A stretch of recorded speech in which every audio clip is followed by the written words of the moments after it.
Olá, professora, tudo bem? Professora, é só para lhe avisar que eu vim da aula, eu encontrei um pendrive aqui na sala 48 que eu acho que é seu, tá bom? E aí eu vou guardar.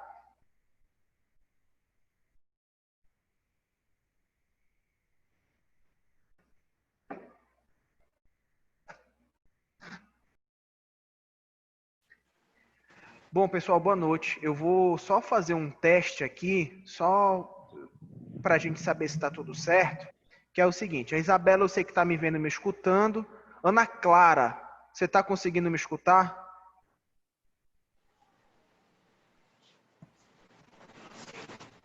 Ontem estava falhando. Ontem estava falhando. Bill, tá me ouvindo?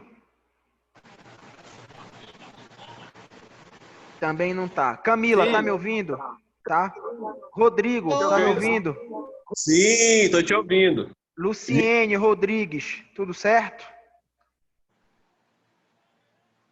Tá, deve estar. Então, olhem só, gente. Semana passada, a gente começou a falar sobre... Apresentar, na verdade, eu vou só colocar vocês no mudo. Quem que tiver dúvida, é só ligar seu microfone e falar comigo, tá bom? A gente começou a falar um pouco sobre o que é a famosa vigilância em saúde. E eu cheguei a comentar com vocês naquele momento em que a vigilância em saúde, ela era dividida em alguns tipos de vigilância. Por exemplo, vigilância epidemiológica, a vigilância sanitária. E eu cheguei a comentar com vocês que cada uma dessas, ela tinha uma atribuição. E, na verdade, nós vamos começar a falar um pouco sobre o conceito de vigilância epidemiológica, tá? É o nosso primeiro tipo de vigilância, mas a gente não pode começar a falar de vigilância epidemiológica sem falar dos conceitos que envolvem a epidemiologia, tá bom? Eu queria chamar a atenção de vocês para que vocês não fiquem assustados com os vários conceitos que nós vamos ver aqui, né? Nós temos os conceitos de epidemiologia, de vigilância epidemiológica, entre os outros, tá bom? Nós vamos começar a noite de hoje falando um pouco sobre essa palavra, né, que a gente já comentou desde lá de políticas públicas, que é epidemiologia, tá bom? Eu vou espelhar aqui para vocês. Só um minuto. Só um minuto, gente.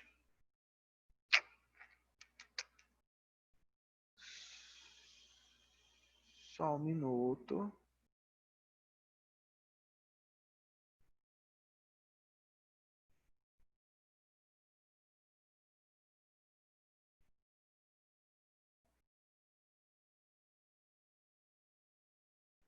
Peraí.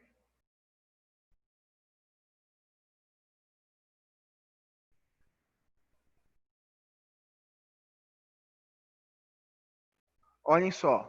Nós vamos, acredito que todos vocês estão conseguindo ver, né, o slide. Nós vamos começar a noite de hoje prioritariamente falando sobre o conceito de epidemiologia, tá bom? Olhem só, vamos ler aqui e nós já vamos falar sobre.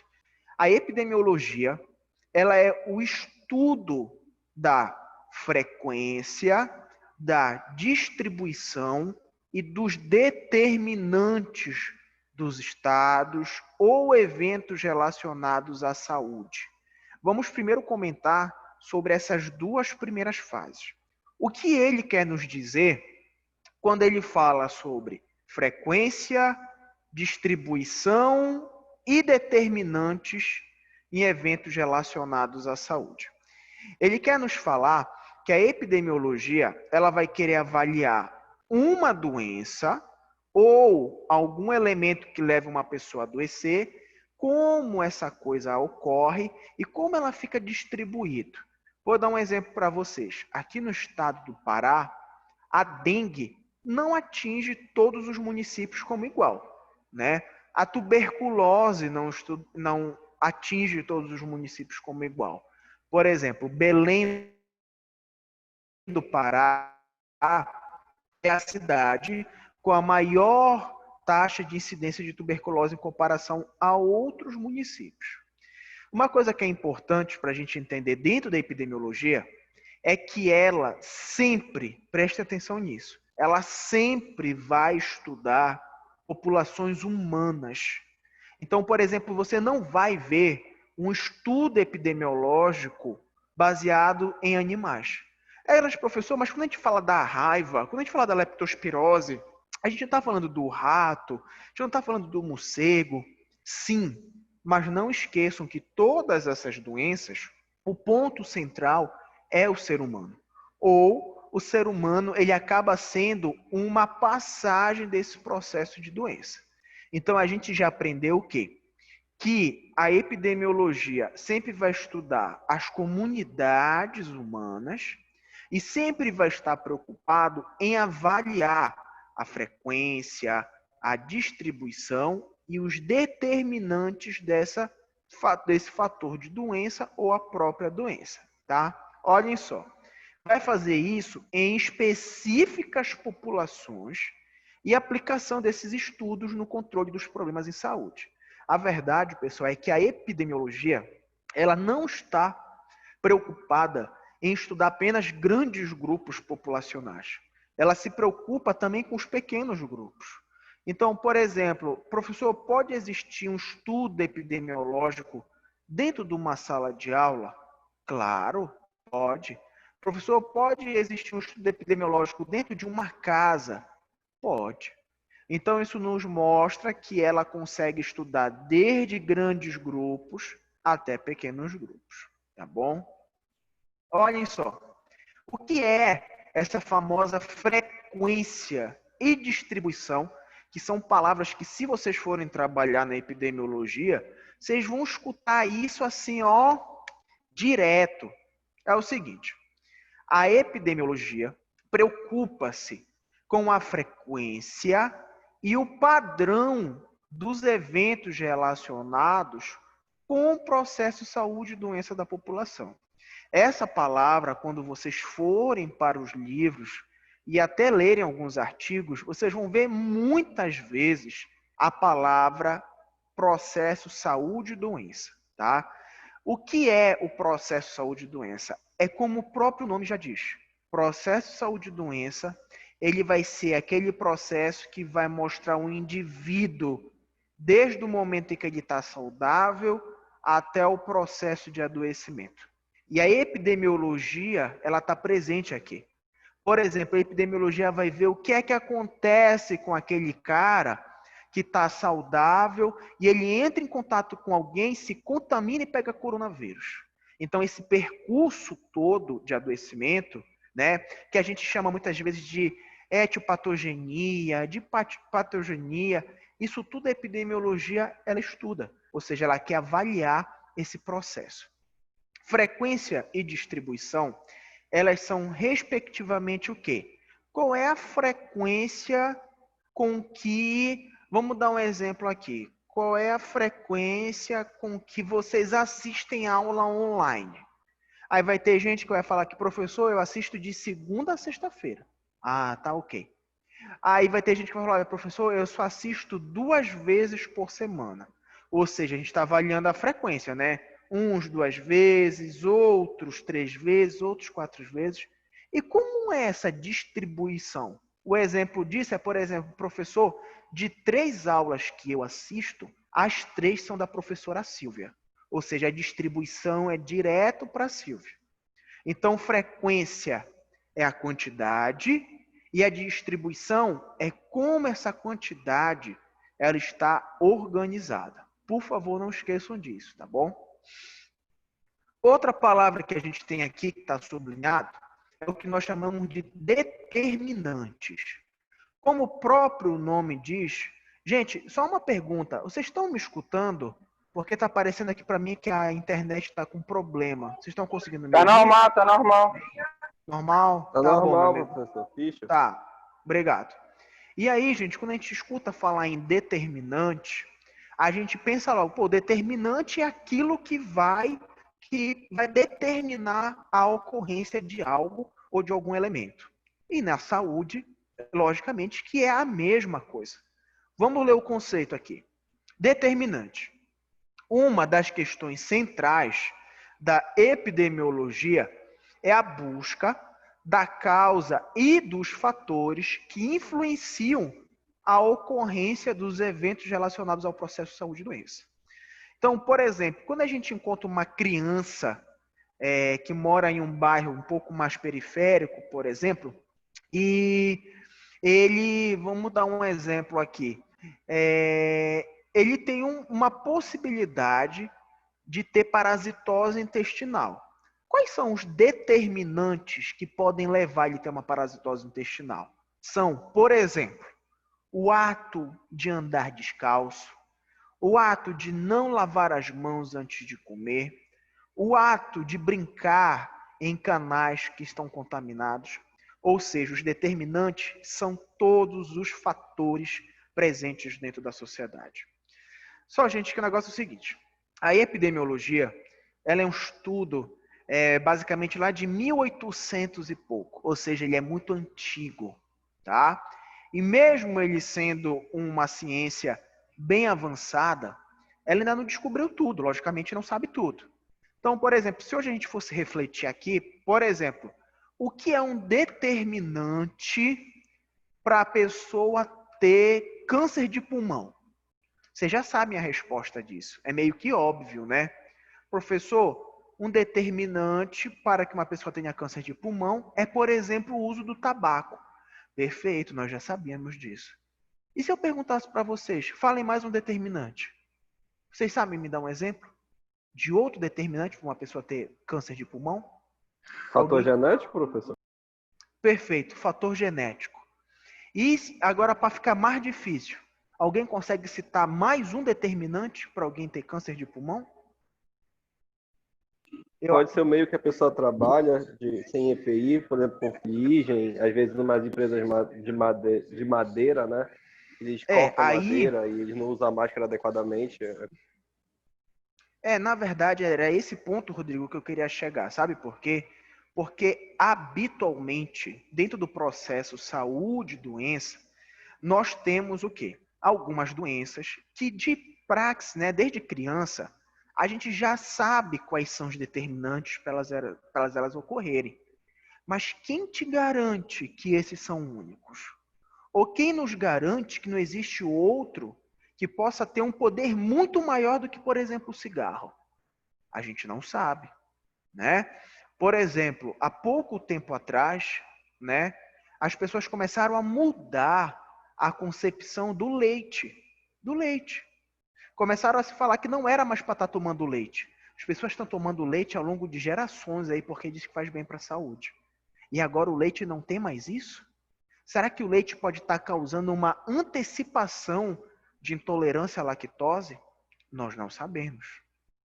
E isso é importante para a gente, porque na epidemiologia nós vamos observar que o padrão saúde e doença, ele é mutável, ou seja, ele pode se modificar ao longo dos anos, dos meses e até dos séculos. Vou dar um exemplo famoso para vocês, que é o seguinte, eu acho, perdão, que eu já até utilizei esse exemplo na sala de aula com vocês. Antigamente, a candidíase, ela era considerada uma doença, né, uma infecção sexualmente transmissível. E hoje em dia, a maioria dos ginecologistas, eles afirmam que a mulher ela vai ter pelo menos uma vez na vida um caso de candidíase. Por quê? Por tudo. Porque a candidíase ela consegue se manifestar quando a característica de imunidade está reduzida. Então, a mulher sobre grande efeito de estresse, a mulher que trabalha o dia inteiro e usa aquelas roupas extremamente apertadas. Gente, esse calor que está fazendo em Belém, que é infernal, são elementos que levam a mulher a adoecimento. Antigamente, a candidíase ela se associava apenas ao prurido intenso. Ou seja, a mulher sentia aquela coceira, né, de tirar o sono. Hoje em dia, acredita-se, na verdade, existem até estudos que comprovam que a candidíase ela pode alterar características menstruais, podem alterar o fluxo gastrointestinal, né? E até causar alterações no sono e repouso. Então vocês percebem como uma doença que antigamente tinha uma variação de sintomas desse tamanho, hoje está apresentando uma coisa totalmente diferente. E cabe a nós, quando eu digo nós, profissionais da saúde, principalmente aqueles que trabalham na área da saúde pública e epidemiologia, tentar pegar, né, tentar observar e pontuar essas características fundamentais. Então, vocês já imaginaram se a gente não descobrisse que o coronavírus ele era transmitido pelo convívio? As pessoas iam estar morrendo, aí a gente já está entrando em contato cada vez mais, mas graças à observação direta e indireta, a gente começou a descobrir várias coisas do Covid. Por exemplo, hoje sabe-se que algumas lesões da Covid a nível neural, que fazem a gente perder o olfato e o paladar, elas podem ser irreversíveis. Já pensou? O indivíduo pode ficar pro resto da vida sem 100% do olfato e do paladar. Hoje está se falando... Pode falar, Isabela. Queda de cabelo faz? Quem teve Covid, no caso, é normal? Porque minha mãe teve Covid e o cabelo dela tá caindo muito, tá ficando muito ralo o cabelo dela, tá caindo assim muito, muito mesmo.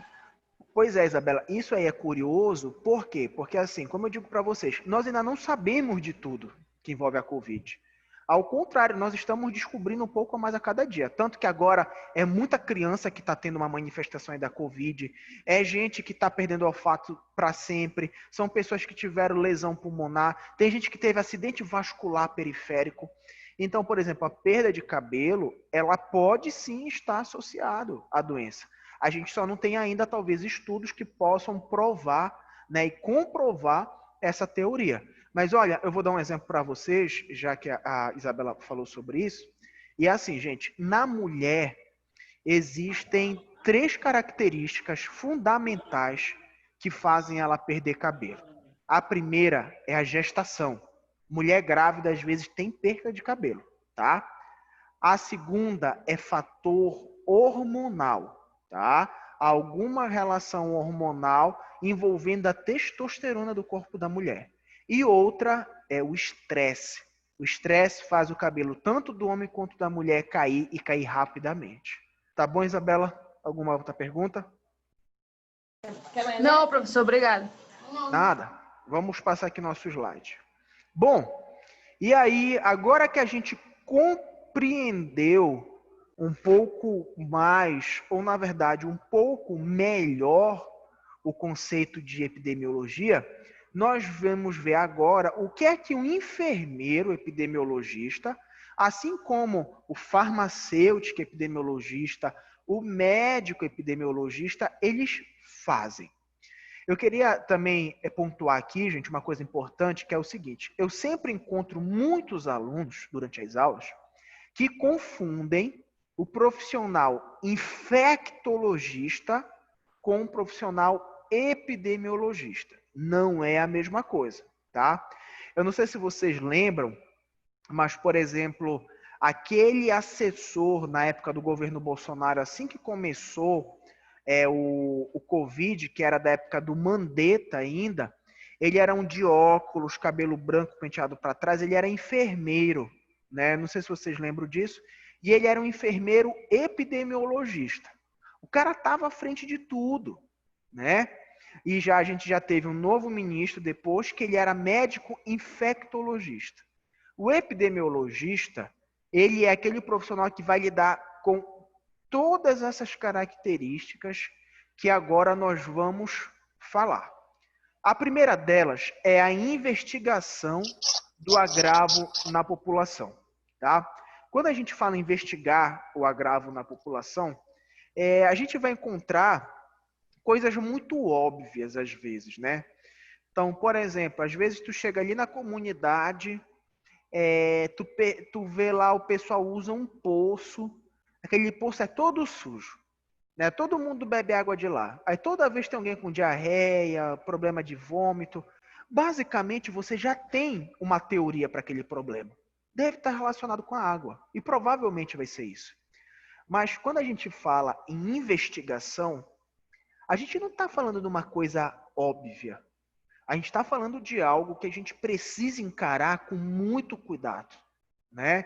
Então, eu vou dar um exemplo para vocês. Uma vez, quando eu me formei, o meu primeiro emprego foi como gerente de epidemiologia do município de Marituba. Então, eu gerenciava toda a investigação epidemiológica, tudo que acontecia em Marituba. E aí, olha que coisa interessante.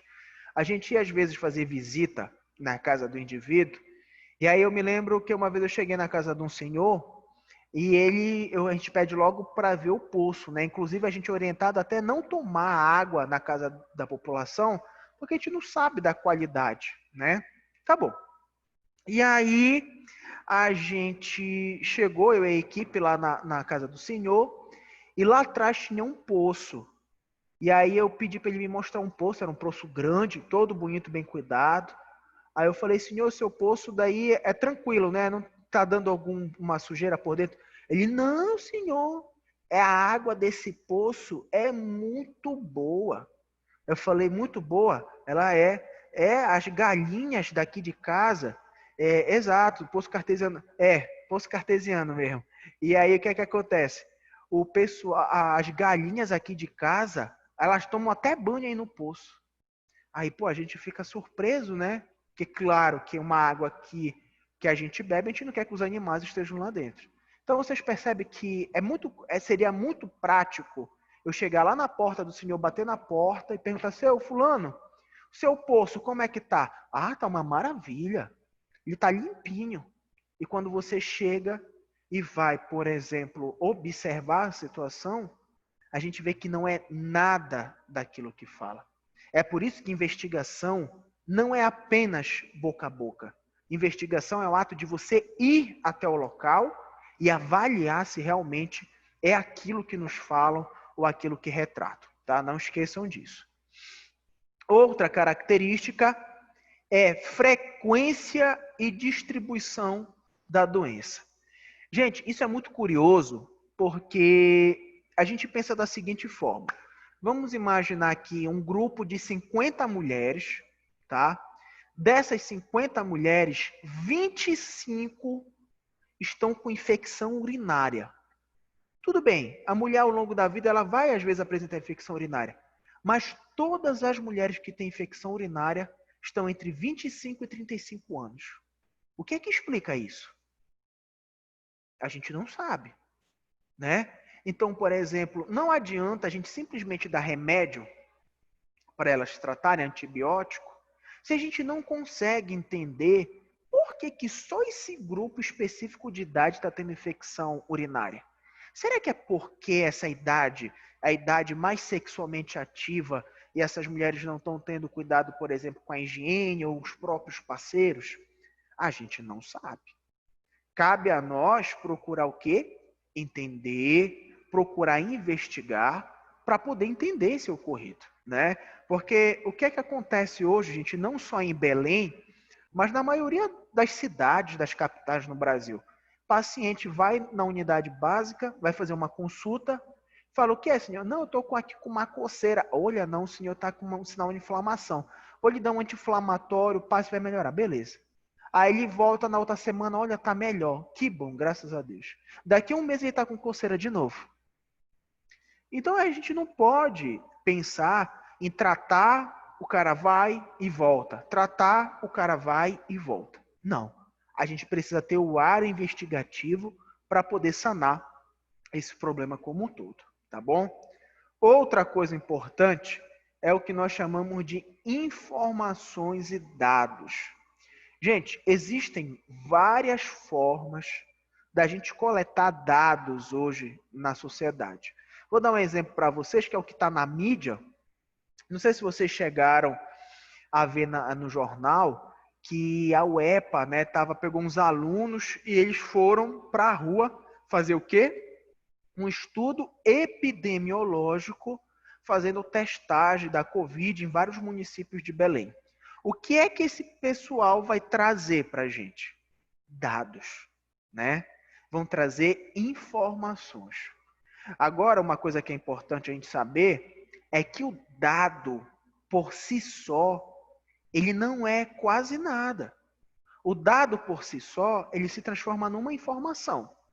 Por exemplo, de 1.000 pessoas infectadas, apenas 250 têm proteção contra o Covid. Você teve um dado que gerou uma informação. E eu te pergunto, e o que é que isso significa? Por que será que 75% não tem proteção? Será que é porque eles não entraram em contato com ninguém com Covid? Ou será que esse pessoal tem alguma imunidade aí que a gente não conhece? A gente não sabe, né? É por isso que o profissional que trabalha na área da epidemiologia, ele precisa ter um ar investigativo, né? Que é o que vai salvar milhares de vidas e vai ajudar dentro desse processo, tá? Pessoal, alguma pergunta até aqui? Sim ou não? Estou esperando responder. Não. Não. Tudo bem. Vocês nunca foram envergonhados para falar professor, comigo? Agora tá todo bem. mundo assim. Ah, tá bom. Muito obrigado. Bom, vamos continuar aqui. Além, logo depois das informações e dos dados, nós vamos passar para o que nós chamamos de hipóteses de fatores determinantes. Se vocês forem avaliar essa escala, nós estamos seguindo uma ordem de acontecimento. A gente vai investigar o agravo, vai observar a frequência de distribuição, vai coletar os dados e informações e vamos gerar as hipóteses, tá? A gente tem o que a gente chama de hipótese nula e uma alternativa. O que significa uma hipótese nula e uma alternativa?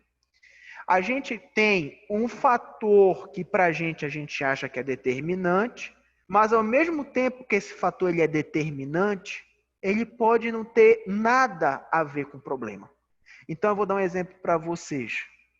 Será que, por exemplo, a Covid tem muita gente tendo Covid. Tá. E por que o jovem de 20 anos de idade que malha morre de Covid? E por que uma senhora de 100 anos com diabetes não morre, mesmo indo para UTI? Tá aí, o que é que vocês acham? Diga lá, Rodrigo, você que responde tudo. O que é que tu acha?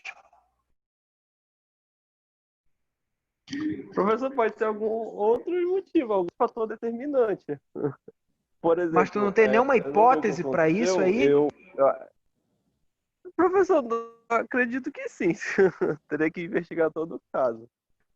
Que às vezes depende, eu não sei, mas acho que é isso. Depende dos fatores determinantes. Agora, por exemplo, vou gerar uma hipótese agora, eu, Adilson. Será que a própria, né, o rapaz aqui falou, o senhor Fernandes, depende do nível de imunidade, e é importante a gente falar sobre isso, porque era essencialmente isso que eu ia falar. Eu pergunto para vocês já imaginaram se aquele idoso de 100 anos, ele foi um idoso que durante a sua vida fez o uso de alimentos que fortaleceram de alguma forma o sistema imunológico dele, enquanto esse jovem, que muitas vezes preocupado com o porte físico, vai tomar suplemento alimentar, toma alguns remédios que causam baixa da imunidade, fazem uso exagerado de bebida alcoólica, entre outros elementos? Pode ser, gente. É uma hipótese. A gente vai ter que estudar para provar. Aí a gente vai para aqueles estudos, né? Vê se aquele cara que bebeu a vida toda vai pegar doença, se não vai, e é assim por si só. Então, o que é que acontece? Nós precisamos ter muita calma na hora de afirmar que algo é um fator determinante ou não. Sabe por quê? Porque isso pode causar o caos generalizado, tá? Que a gente percebe em muitas culturas. Vou dar um exemplo para vocês. Maior briga que hoje nós temos, né, é a respeito do uso da cloroquina, né? Vocês têm acompanhado a história política que existe por trás disso. Enquanto o nosso presidente, não estou criticando ninguém, tá? Não sou contra e nem a favor do Bolsonaro. Mas enquanto o nosso presidente, ele afirma que deve ser feito o uso contínuo da cloroquina, o mundo inteiro diz o contrário. E aí? O cara tá lá pensando numa hipótese, né? Ele tá jogando todas as fichas dele aí. E aí? O que é que vai acontecer? Os problemas que a gente tem acompanhado. População dividida, né? A população à mercê do desespero, porque quando adoece, ela quer logo correr, comprar, por exemplo, eu vou comprar cloroquina, estocar, e isso leva as pessoas ao desespero, né? Então, gente, na hora em que vocês estiverem, por exemplo, lá no interior do Pará, muitas vezes trabalhando como secretários de saúde, vocês vão precisar ter muita calma na hora de identificar esses elementos. Porque uma palavra, às vezes, modifica todo o comportamento humano. Se agora sair na televisão que comer pão está causando, por exemplo, câncer mais rápido, milhares de pessoas vão parar de comer pão. Mesmo sem ler ou sem saber se isso é verdade ou não. Tá? E aí a gente vai cair sobre uma coisa que a gente vem acompanhando desde 2018, que são as famosas fake news. Né? É quando o indivíduo ele está pegando alguma concepção própria e transmitindo como verdade. E aí, meu amigo, infelizmente, acontece o que a gente está habituado a ver, tá? Olhem só, deixa eu só pegar uma água aqui, tá? Me esperem aí, não saio, tá bom? É igual, tem muita gente hoje, né? Não tinha Eu não vou visto esperar ainda. não, Adilson. Bora, termina logo essa parada aí. Mano, é enrolação isso. Não é hora de intervalo, viu? Todo mundo vai Eu quero saber se vocês tratam os outros professores assim que você me trata. Vai cortar a hora aí. E aí a gente estava falando sobre as hipóteses e no final das contas nós vamos fazer a associação desse elemento, né, dentro do fator saúde e doença. E como assim a associação? A gente vai tentar relacionar e interligar os vários processos. Por exemplo, será que uma pessoa que tem problema no fígado já é um determinante para ela ter câncer no fígado? Será que se ela fizer o uso prolongado e contínuo de álcool, isso vai somar? Claro. Então, a associação é quando nós vamos pegar diversos fatores de risco determinantes e vamos associar eles todos, tá? E por último, pessoal, dentro desse esquema todo que eu botei para vocês, nós vamos ter o que nós conhecemos como profilaxia. A profilaxia nada mais são do que as formas de proteção contra algumas doenças.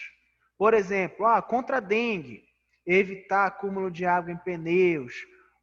Vamos evitar de jogar lixo na rua. Vamos utilizar mosquiteiro em áreas endêmicas.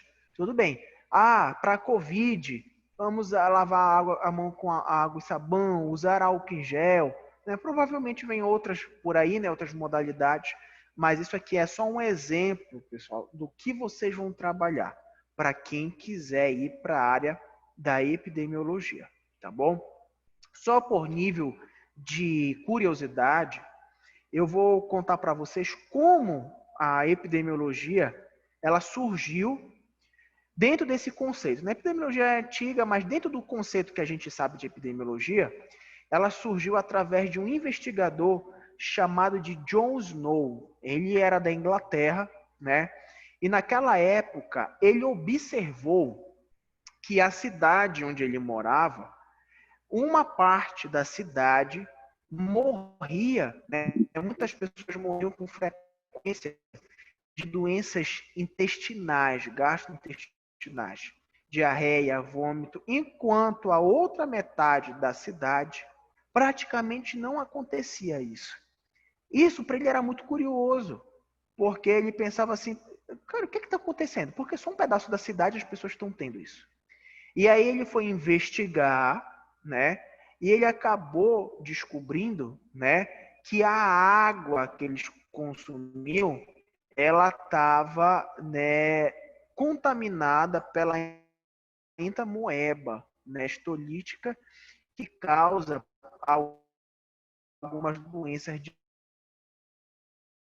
diarreicas. Inclusive, o ser humano litros de água por dia, né? Então foi dessa forma em que a epidemiologia ela surgiu, já foi, né, da investigação de um agravo e hoje nós temos ferramentas que vêm ajudá-la, tá bom? Bom, isso aqui é só para a gente pensar um pouco, né, refletir como eu coloquei aqui, o seguinte, essa nossa investigação epidemiológica, aqueles passos que a gente viu, investigação, dado, informação, hipótese, profilaxia, a gente divide em duas partes, tá? A primeira parte é o que nós chamamos de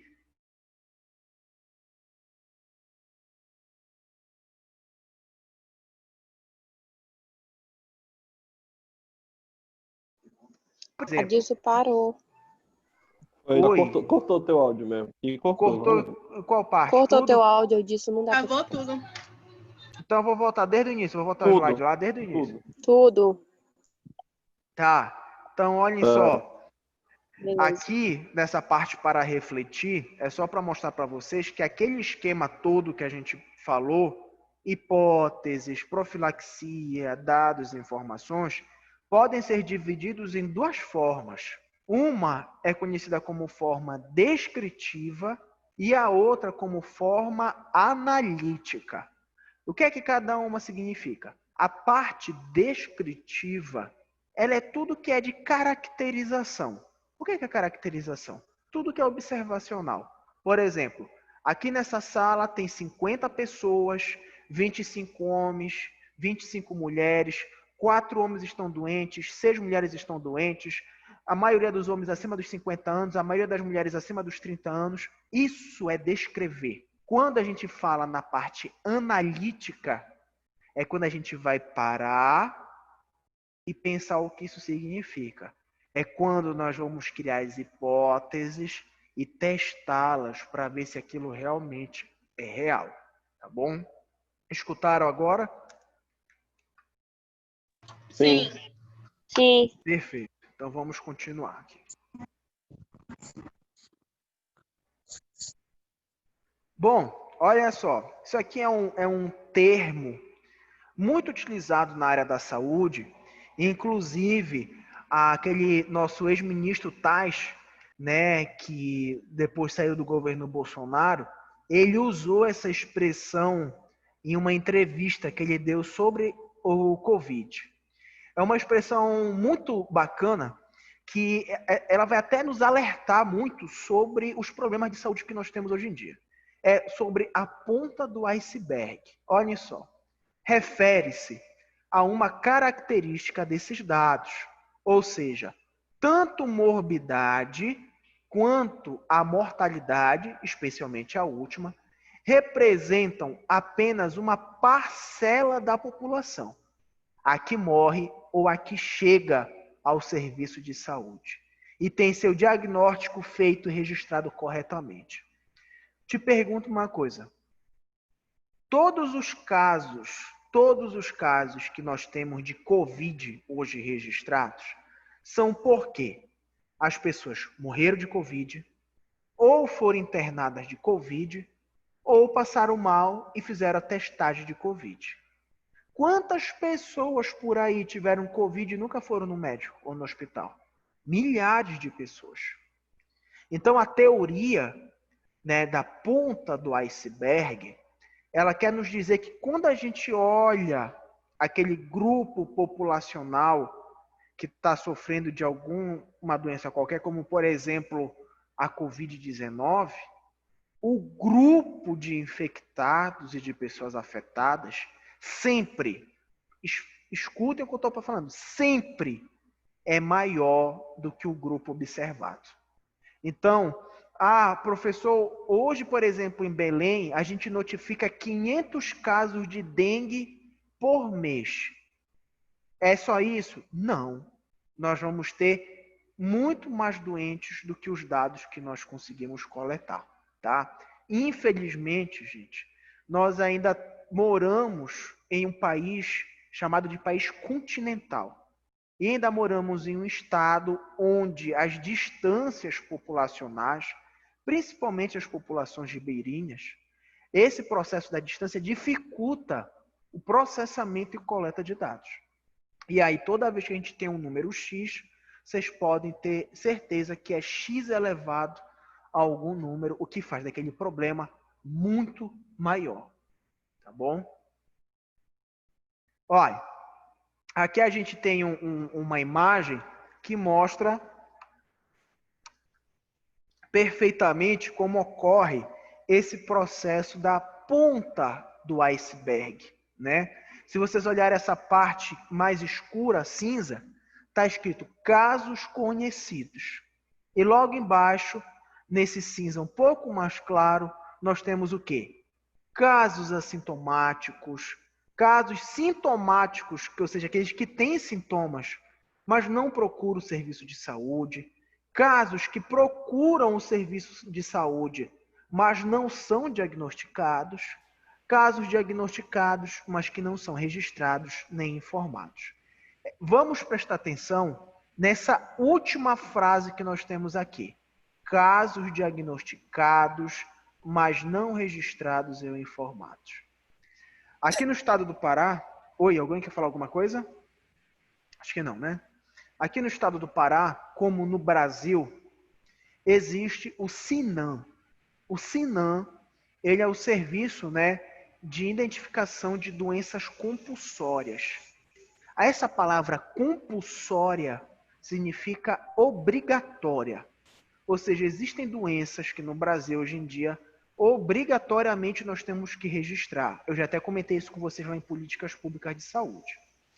E aí o que é que acontece? Muitas vezes o paciente que vai até a unidade de saúde e ele é diagnosticado, às vezes isso não vai para o dado, né? E aí, infelizmente, né, a gente vai perceber essa falta de informação. Ó, a Ima falou aqui, na minha família teve 7 casos e não foram para o hospital, né? Então você tem aí 7 pessoas que não viraram estatística, né? Que estão em casa e que a gente não sabe lidar com esses dados. Mas, professor, isso é importante? Por que isso é importante? É que o cara se tratou e está bem. Por que isso vai ser relevante para a gente? Vai ser relevante para estudo possível de imunidade e na hora em que chegar a vacina, por exemplo, aqui no Brasil, quando você tem uma estimativa de pessoas que tiveram e já estão protegidas, você consegue direcionar, por exemplo, a vacinação para grupos que mais necessitam. Saúde.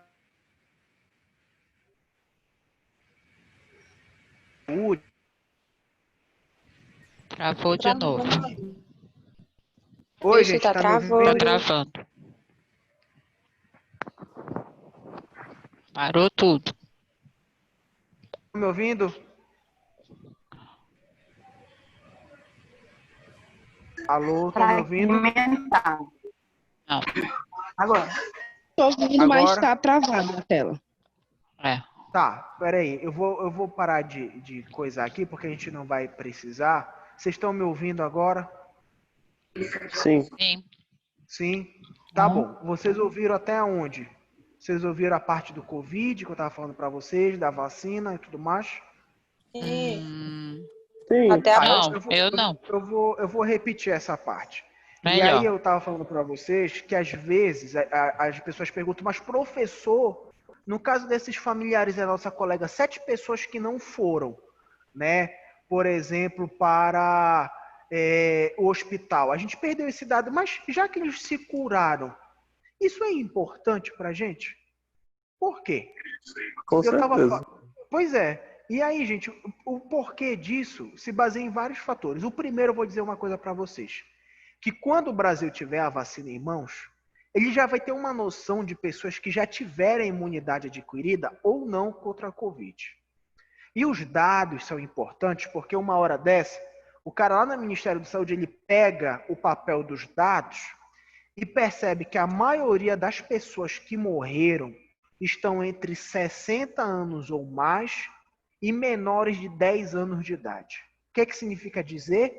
Que este grupo, estatisticamente, é o grupo mais vulnerável para a Covid-19. Então, quando a vacina chegar, quem vai ser os primeiros a serem vacinados? Idosos e crianças. Agora, se nosso dado epidemiológico mostra que 80% dos casos de morte estão em pessoas entre 30 e 50 anos, quando a vacina chegar, provavelmente o grupo de risco vai ser esse. Tá?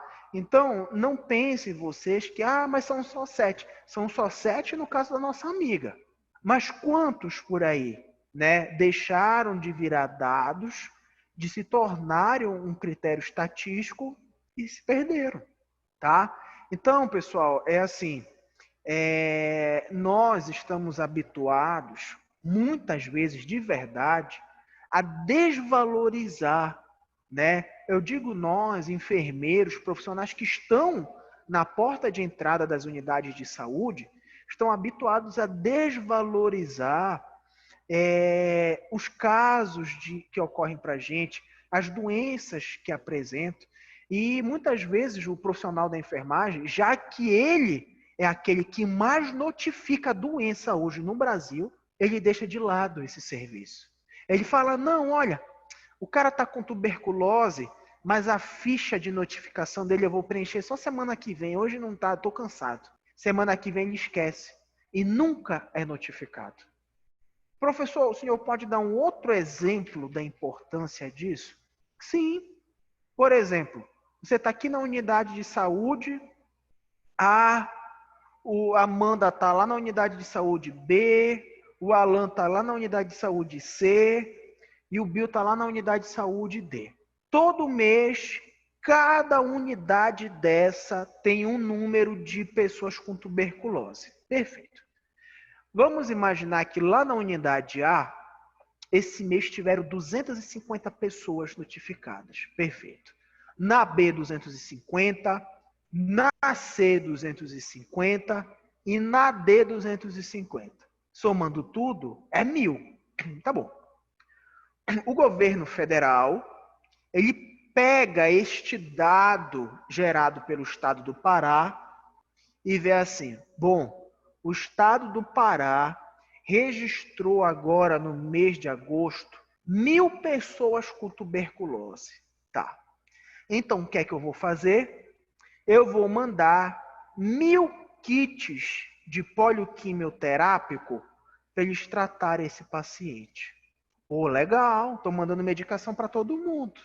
Aí eu te pergunto o seguinte, tu já imaginou se, por exemplo, lá na unidade A, ao invés de serem 250 doentes, são 500, mas o pessoal de lá deixou de notificar 250 pessoas. Eu pergunto para vocês, vai ter remédio para todo mundo no estado do Pará? Não. Tem 250 pessoas que vão ficar sem medicação. Ah, professor, mas ele não pode comprar ali na Extra Farma, na Rena Farma? Não. Sabe por quê? Porque polioquimioterápico do tratamento da tuberculose não se vende em nenhuma farmácia particular. É ofertado gratuitamente pelas unidades de saúde. Aí o cara chega lá na unidade, olha, eu queria dar início no meu tratamento. Olha, senhor, por enquanto, nós não estamos fazendo o tratamento aqui. Sabe por quê? Porque falta medicação, né? A gente já solicitou, mas não chegou. Aí quem escuta esse discurso vai crucificar quem? Governo federal. Pô, os caras não mandam remédio. Não é que não mandam remédio. É que a informação gerada veio tarde demais. Aí os caras vão colocar os dados nas fichas de notificação e mandam para o Ministério. O Ministério fala, tá bom, vamos preparar e mandar. Só que enquanto eles processam tudo, tá cheio de gente dando entrada nas unidades. Alguma pergunta, gente, até aí? Professor, Diga. nesse caso, então, as unidades elas pedem a mais a questão da medicação, claro que ocorre isso mesmo, do paciente chegar e não ter remédio, né? Mas é pedido a mais esse número de remédio ou não? Pois é, Karine, você pontuou um negócio interessante que é o seguinte: vamos imaginar que todo mês nessa unidade está dando 250. O cara está pedindo 250 polioquimioterápicos. Quando chegar hoje, tu pede 500 para o Ministério da Saúde. Cara, o Ministério da Saúde, ele não vai mandar assim. Ele vai primeiro te perguntar o que aconteceu para em um mês duplicar a quantidade de indivíduos. E aí, o que é que você vai falar? Pô, eu esqueci de notificar. Isso é curioso porque muito gestor em saúde, ele gosta de esconder isso dos dados oficiais. Sabe por quê? Porque tem muita prefeitura, tem muita secretaria de saúde que recebe investimentos em saúde por terem alcançado alguns patamares. Por exemplo, não estou dizendo que isso existe dessa forma, mas toda cidade que registra menos de 1.000 casos de hanseníase por mês recebe um auxílio de combate emergencial à hanseníase. Entendeu? E lógico que para o prefeito, para a secretaria estar recebendo dinheiro, é excelente. Ele não quer arriscar perder essa verba e, além de tudo, ainda vão falar lá na cidade que ele mentiu, que ele não foi um bom gestor e ele não consegue se reeleger. Então, a maioria dessas situações que envolvem professor, mas ele escondeu o dado. Escondeu, a palavra certa é essa, ele escondeu o dado. E o povo que ficou sem remédio? Ele assumiu a responsabilidade, ele sabia que isso ia acontecer. E muitas vezes o que tem por trás disso é um critério político, tá? Ele está assumindo o erro sobre aquilo, né? Então, quando chamam um prefeito, um secretário de saúde, e se vocês forem lembrar, quando a gente vê na televisão que toda vez se fala de desvio de recursos em saúde, é sempre o prefeito e o secretário de saúde que vai, né? Aí eles vão ser chamados por improbidade fiscal, por várias coisas, e vocês podem ter certeza que isso está por trás. A gente chama isso de mau uso do dinheiro público também, né? É quando você tem uma verba direcionada para você, por exemplo, agora, vou dar um exemplo, não estou dizendo que isso acontece, tá? Por favor, não vão falar que eu fico falando de política por aí. Mas vamos imaginar que o Zenaldo, ele recebeu R$1 milhão esse mês para combater a Covid-19. Porra, que bom. Aí o Zenaldo olha e fala assim, cara, mas Belém nem tá assim, né, pipocando de Covid. Sabe de uma coisa? Eu vou pegar 250 mil e vou investir na Covid. Mas eu vou pegar 750 mil e vou mandar pintar uma unidade de saúde lá do Jurunas. Mas o professor, ele pegou o dinheiro e aproveitou, né, dentro de um órgão. Não, gente, não existe isso. Governo federal, quando manda o valor para você, é para você utilizar dentro do recurso que foi pedido. Ó, 500 mil reais para a Covid, não interessa o que tu vai fazer, mas é para o combate da Covid. Ah, mas professor, eu peguei 25 mil, vou botar ali para combater o câncer. Infelizmente, gente, não pode existir isso. Porque de boa vontade, o inferno está cheio, né? Aí, vou dar 50 mil ali, 50 mil. Aí, tipo, tem um cara que pensa assim, não, sabe o que eu vou fazer? Eu vou pegar esses 500 mil reais e vou mandar pintar todas as unidades de saúde aqui de Belém do Pará. Olha, excelente. Esse dinheiro era para combater a Covid, mas eu vou fazer isso. Aí sabe o que é que acontece? O marido dessa mulher que pensou isso é dono de material de construção. E quem vai pintar tudo é ele. Ou seja, esses 500 mil reais que foram, voltam para ele de alguma forma. E isso é a política que acontece no Brasil. Alguma pergunta? Bill Doido, Maiara Araújo, Rodrigo, Camila, Isabela, Cíntia, Marcos, Karine, Alan Diego. Professor, no caso, como gestores, vocês vê alguma espécie de fraude assim, como é que a gente vai denunciar? Se a gente tem essa liberdade de denunciar, a gente fica refém, como é que é? Como a gente procede? Na verdade, Rodrigo, é o seguinte. Lá, quando a gente passou em políticas públicas de saúde, e que a gente falou, por exemplo, sobre aqueles princípios doutrinários do SUS, e a gente falou sobre participação popular, essa parte da Lei 8.080 nos permitiu ter o direito e o dever de fiscalizar e denunciar esses casos, né? Tanto que o poder, seja ele judiciário, legislativo, quando a gente fala de prefeito, deputado estadual e federal, nós temos entre eles os fiscalizadores um dos outros, né? Os vereadores, os senadores, os deputados, um fiscaliza o trabalho do outro. E cabe a nós sim denunciar. A gente pode fazer isso frente ao Ministério Público, né? Mas isso muitas vezes é feito através de ato político, né? Só um momento, Silvana, já lhe dou a palavra. E aí, o que é que acontece? A gente vê, por exemplo, o que foi que aconteceu há algumas semanas atrás? Tiveram deputados que entraram com uma ação pedindo impeachment do Helder.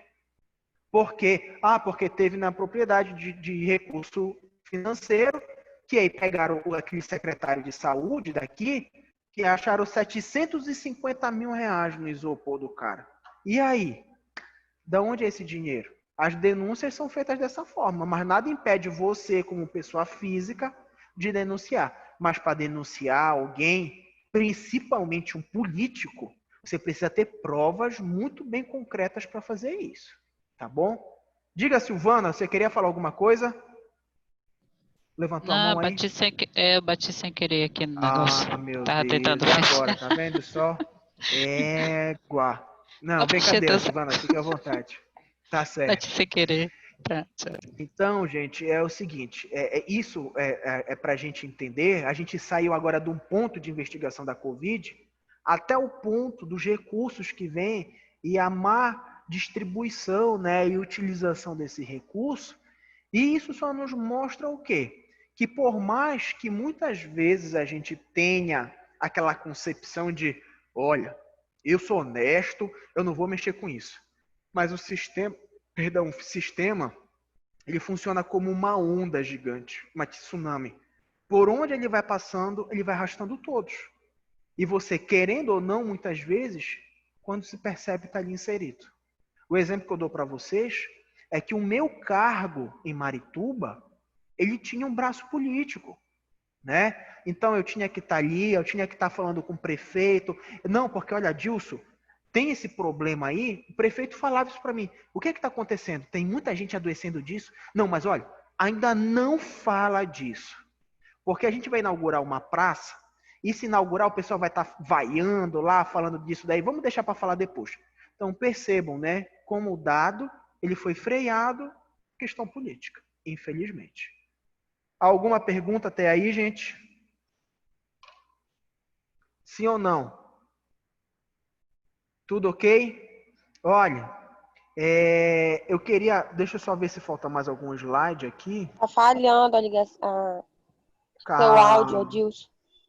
Calma. Estão me ouvindo agora? Tá cortando. Tudo ok. Tudo ok? Ouvindo normal. Tá, eu vou só esperar, Eu a não gente vai tô finalizar conseguindo aqui. escutar. Tem que trocar esse teu fone então, Margarida.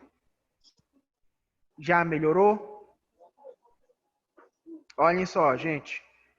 Se travar, assim que travar, falem logo para mim, eu escrevo no chat, tá? Que aí eu volto. Olhem só.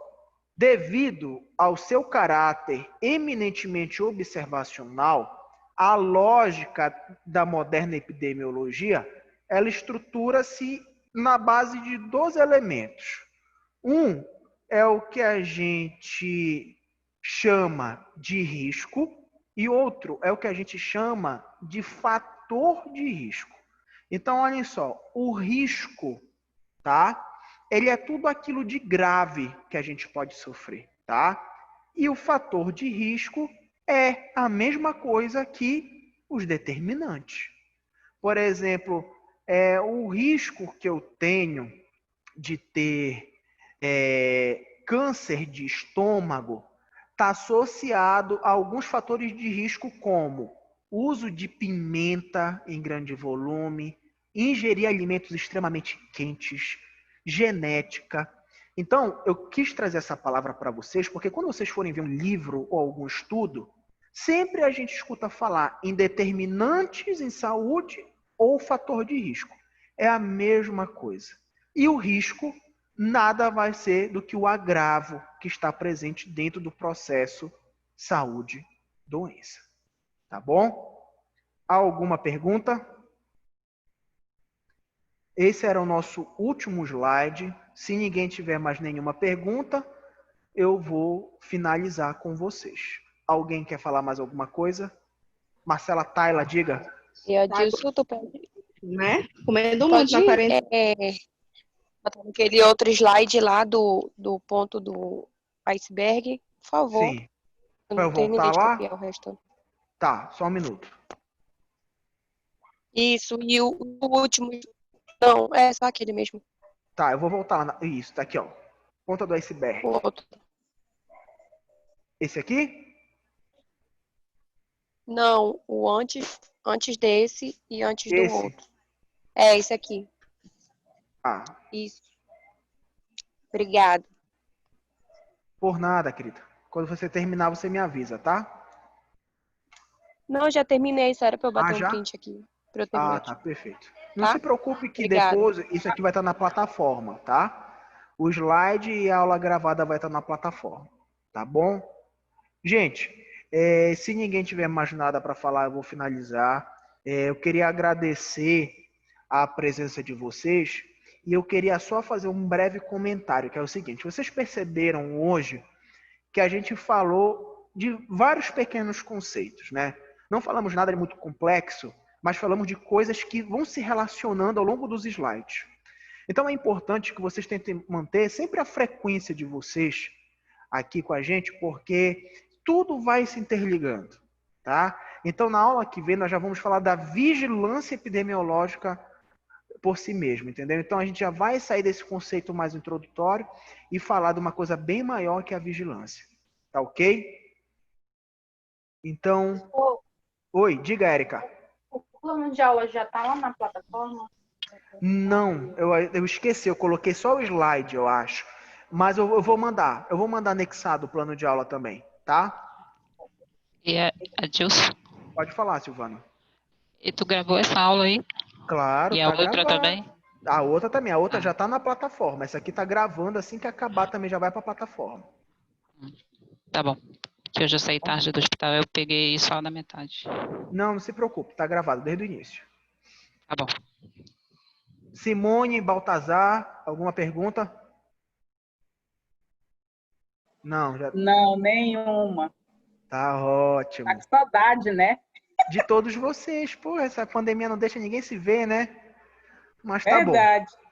Então, gente, um abraço para vocês, tá bom? Qualquer dúvida, podem me procurar pelo WhatsApp, quem tiver. Quem não tiver, pega com quem tem, tá? Obrigado mais uma Você vez. não gostou da praça lá que o presidente inaugurou? Porra, bicho, olha, tu acredita que eu ainda nem vi, cara? Só vejo o pessoal falando que falta árvore, né? Mas tudo bem, vou